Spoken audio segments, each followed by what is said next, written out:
مرحبا بكم في قصص وعبر بالدارجة المغربية. حنا 4 ديال الخوت، وكل نهار الخميس كنساليو خدمتنا وكنمشيو عند الوالدة للدار القديمة.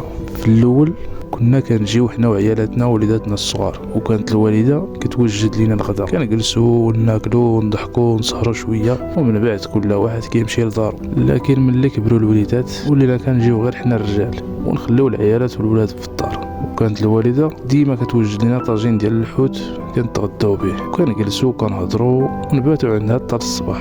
الوالده كيعجبها نجلسو كاملين وكنهضرو وكنضحكو، وهي جالسه قبالتنا كتسمع لينا وشاده المسبحه ديالها. البسمه ما كانش كتفارق على وجهها، كانت كتضحك بزاف على النكات ديال خويا خالد. الحمد لله انا وخوتي مفاهمين، وكل الناس كيحسدونا على هادشي، خصوصا في هاد الوقت اللي الاخوه فيها بحال الاعداء. حتى بعد ما توفى الوالد ما عمرنا قطعنا شي خميس ما مشيناش عند الوالده.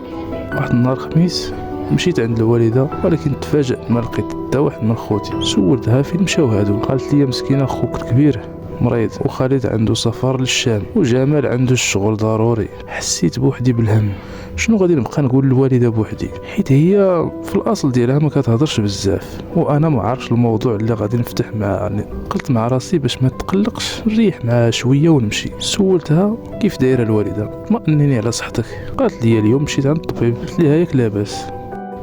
علاش الوالده مالك؟ راه مده ما كنعش مزيان بسبب وجع المفاصل.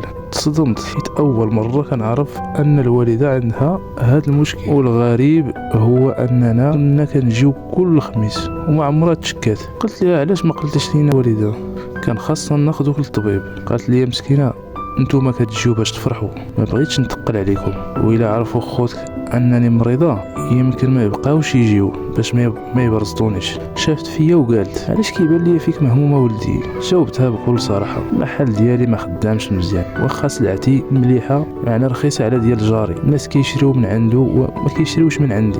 شافت فيا وقالت واش ما كنتيش باغي الزيت العود، راه واحد جارنا كيعرف شي واحد كيبيعو بارخص ثمن من السوق، الا بغيتيه نجيب لك من عنده. قلت ليها علاش رخيص، عندك غير يكون قديم ولا فيه شي مشكل؟ الا فيه شي مشكل لا ما بغيت. جاوبتني وقالت دابا عاد عرفت علاش الناس ما كيشروش من عندك، الناس كيخافوا من الحاجه الرخيصه. انا غادي ندير لك القهوه. شربت القهوه ديالي وحسيت بحال الا شربت اغلى حاجه في الدنيا، والحق يقال ما كاينش شي حد اللي كيعرف يصوب القهوه بحال ماما.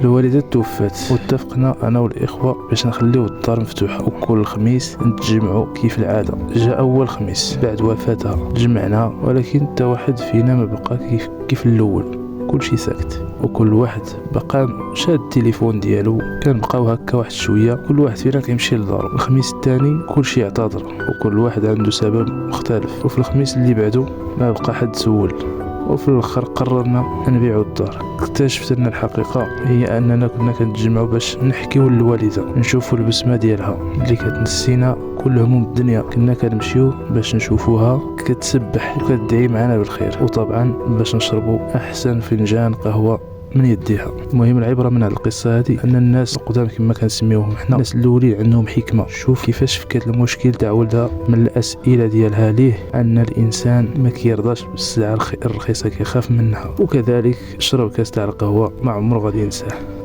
يلا تحياتي لكم، الى قصه اخرى ان شاء الله، والسلام.